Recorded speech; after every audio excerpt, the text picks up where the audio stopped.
Good morning students. BSTC first year के paper environment study के अंतर्गत आज हम देखने वाले हैं मूल्यांकन पद्धतियाँ। क्योंकि मूल्यांकन के लिए हमने आकलन की सूचक वगैरह आदि के बारे में हमने पढ़ा कि किस तरह से सूचनाएं एकत्रित की जाती हैं। अब आती है कि इसकी कौन कौन सी पद्धति है या विधियां हैं जिनका उपयोग करके हम बच्चों का मूल्यांकन कर सकते हैं। क्योंकि छोटे बच्चों के लिए एक तरह से कहा जाए कि अंतिम वार्षिक परीक्षा के आधार पर मूल्यांकन करना उचित नहीं है। बच्चों के लिए निरंतर रूप से सतत रूप से मूल्यांकन, क्योंकि शिक्षण प्रक्रिया अपने आप में एक सतत प्रक्रिया है, तो ऐसे में ये अनिवार्य हो जाता है कि मूल्यांकन की जो प्रक्रिया है वो इस तरह से की जाए जिससे कि बालक का नियमित मूल्यांकन संभव हो सके। तो इसके लिए विभिन्न पद्धतियां हैं, विभिन्न विधियां हैं जिनका कि एक शिक्षक उपयोग कर सकता है। सबसे पहली जो है मूल्यांकन पद्धति में आज हम सबसे पहली देखेंगे चेकलिस्ट।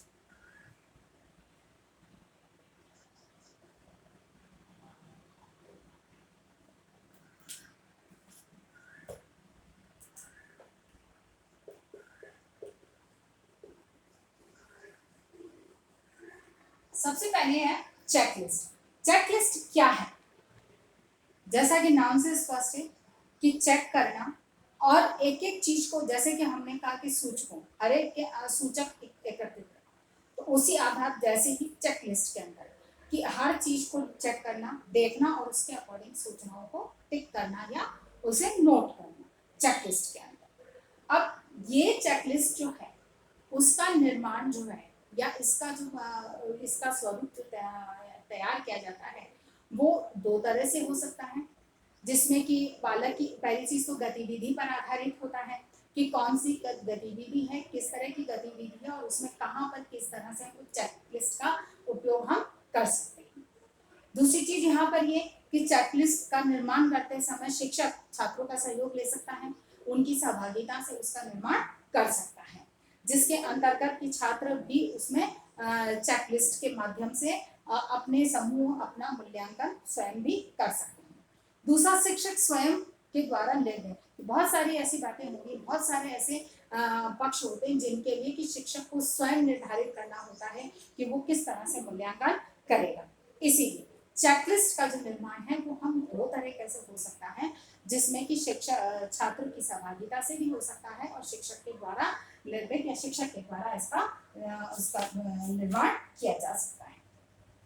यहाँ पर बात आती है कि चेकलिस्ट का जो प्रयोग है, इसमें चेकलिस्ट के अंतर्गत बालक के सीखने के, चाहे वो प्रयोग है किसी गतिविधि के आधार पर या जो भी है, सीखने की जो प्रक्रिया है, सीखने की जो गति है, उसका पता चलता है। उसको हम निरंतर रूप से चेक करते जाते हैं, नोट करते जाते हैं और उसका हमें पता चलता है कि बालक की गति क्या है और किस तरह से वो सीखता है। अब चेकलिस्ट का जब प्रयोग की बात आती है तो चेकलिस्ट का जो प्रयोग है वो निम्न आधारों पर किया जाता है। पहला, निश्चित लक्ष्य के आधार पर अपेक्षित विवरण,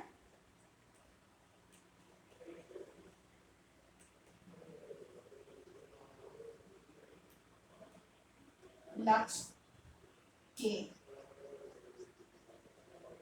आधार पर, निश्चित लक्ष्य के आधार पर अपेक्षित विवरण का, अपेक्षित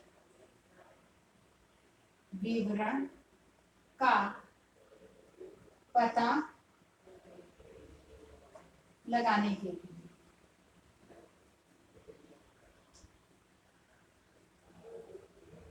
यहाँ पर जब चेकलिस्ट का जो पहला प्रयोग है वो हम किस हिसाब से करते हैं?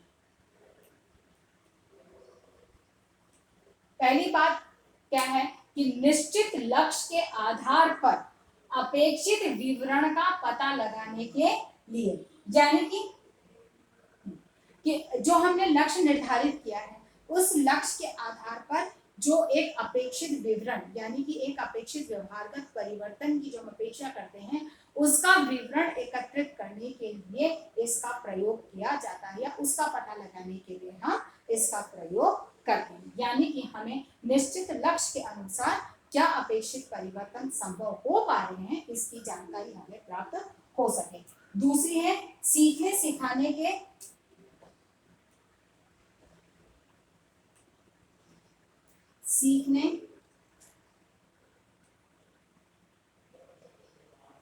सीखने सिखाने के महत्वपूर्ण घटकों की जांच करना।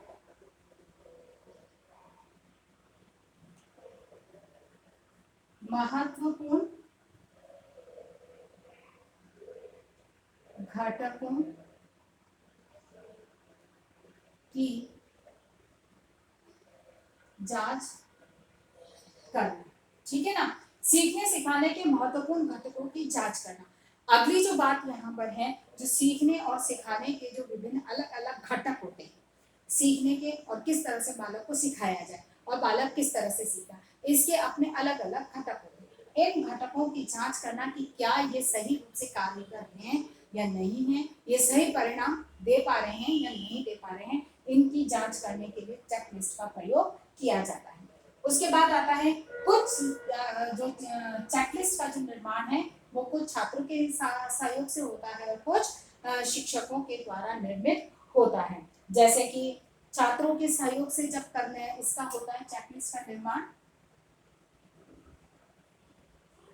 निर्माण छात्रों के सहयोग से, ठीक है। पहली चीज जो है छात्रों के सहयोग से। अब जैसे कि समूह का आकलन, परस्पर आकलन की किस प्रकार से किसने मतलब कि कार्य अवलोकन के आधार पर उसको निर्णय करना कि क्या कार्य हो रहा है नहीं हो रहा है, कितना मतलब कार्य, मतलब एक तरह से देखा जाए कि कार्य की सफलता को आंका जाता है, चाहे अवलोकन के आधार पर हो चाहे समूह आकलन के आधार पर हो, लेकिन या परस्पर आकलन के आधार पर हो, इसको समझा जाना जाता है। फिर बाद में कुछ चेकलिस्ट जो है वो शिक्षक के द्वारा निर्मित होती है, शिक्षक द्वारा निर्मित होती है ना। तो यहाँ पर ये दोनों चीजें आ जाती हैं कि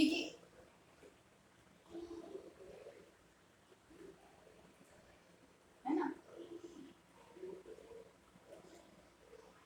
तो इसके अंदर ये दोनों चीजें आ जाती हैं कि यह शिक्षक के द्वारा निर्मित होती है और एक छात्रों के सहयोग से निर्मित की जाती है, दूसरी शिक्षक की सहायता से कि शिक्षक स्वयं अपनी निजी जो आवश्यकताएं या यूं कहा जाए कि कुछ चीजें ऐसी होती हैं जो एक शिक्षक अपने अनुकूल जानना समझना चाहता है, उसी के आधार पर चेकलिस्ट का निर्माण किया जाता है। यहाँ पर चेकलिस्ट किस तरह से कार्य करती है या उसका किस तरह से अवलोकन किया जाता है या इसका उपयोग किया जाता है, इसका हम एक एग्जांपल देखेंगे।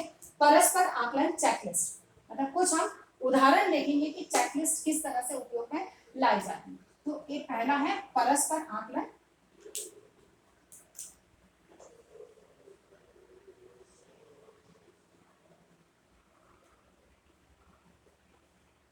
आकलन चेकलिस्ट है ना। परस्पर आकलन चेकलिस्ट जो है ये बच्चों के द्वारा परस्पर आपस में आकलन, एक दूसरे का परस्पर, क्योंकि जैसा नाम से ही है कि परस्पर एक दूसरे का आकलन किया जाता है, यानी कि ये चेकलिस्ट किस तरह से कार्य करती है।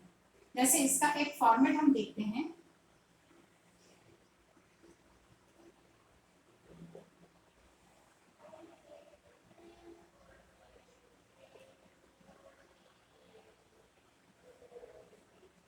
है ना।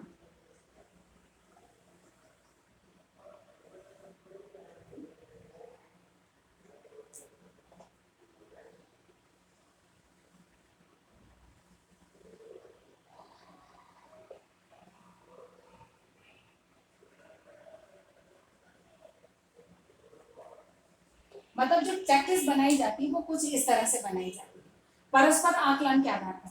अब यहाँ पर जैसे अलग अलग यहाँ पर जिन घटकों को लेकर आकलन किया जा रहा है उनको यहाँ पर लिखा जाएगा। जैसे कि यहाँ पर लिखा कि समूह ने अलग अलग प्रयोग करके देखे, है ना।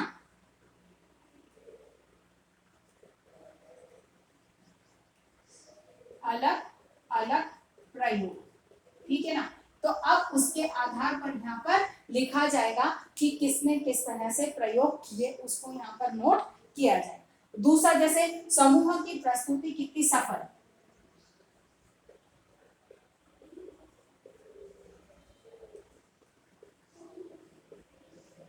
कितनी सफल रही, उसको यहाँ पर नोट लिखा जाएगा। जैसे एक समूह, दो समूह, तीन समूह, चार समूह, जितने भी हैं उतने समूह यहाँ पर आगे बढ़ते चले जाएंगे, उनका विवरण यहाँ पर लिखा जाएगा। उसके बाद में प्रयोग के प्रति क्या ठीक से रहा, है ना, प्रतिवेदन, जैसे प्रतिवेदन या फिर अन्य समूहों से प्रश्न,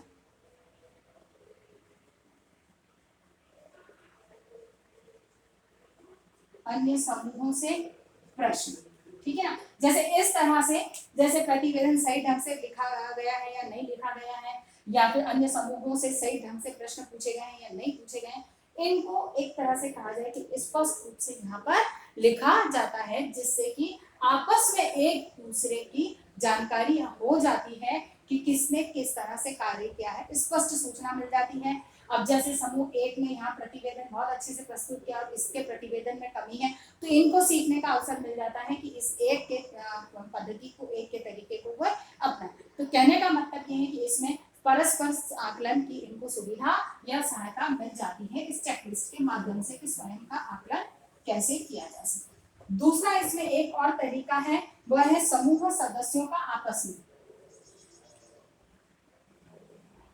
समूह सदस्यों का, ठीक है ना। तो उसमें वही होगा, जैसे यहाँ पर क्रम संख्या आ गई आपकी,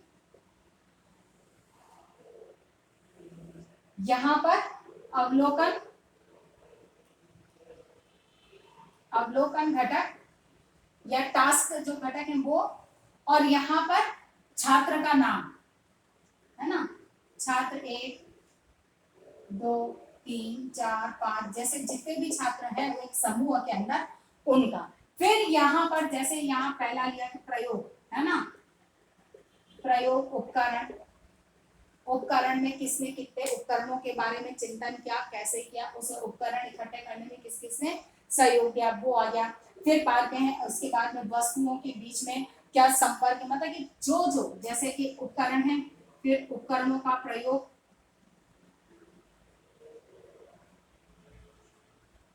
इनका प्रयोग कैसे करना, मतलब प्रयोग किसको आता है नहीं आता है, प्रयोग है। फिर बाद में प्रयोग करना,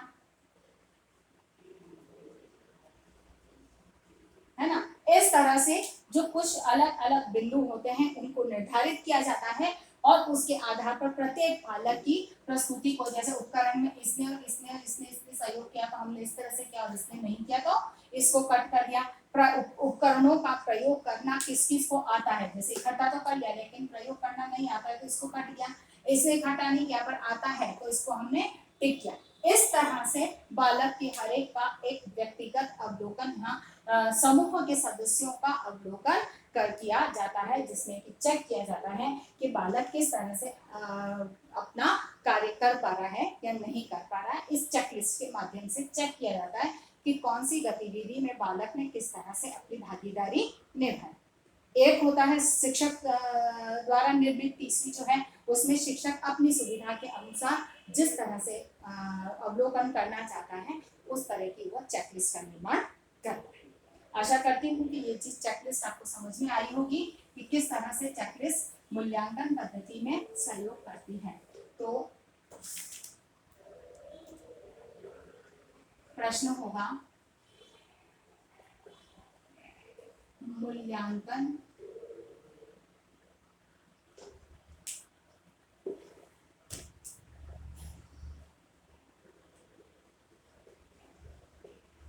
चेकलिस्ट द्वारा मूल्यांकन कैसे किया जा सकता है, समझाइए। ठीक है ना, चेकलिस्ट के द्वारा मूल्यांकन कैसे किया जा सकता है समझाइए। आशा करती हूँ मेरी आज की बात आपको समझ में आई होगी। अपनी बात को समाप्त करने से पहले कोविड-19 की इस महामारी के दौर में अपने आप को सुरक्षित रखें, सरकार के द्वारा जारी गाइडलाइन का सख्ती से पालन करें, घर से बाहर ना निकलें, बहुत अधिक आवश्यकता होने पर यदि घर से निकलते हैं तो मुंह पर डबल मास्क लगाएं, सोशल डिस्टेंसिंग का पालन करें और अपने हाथों को सैनिटाइज करते हैं। स्वस्थ रहें, सुरक्षित रहें।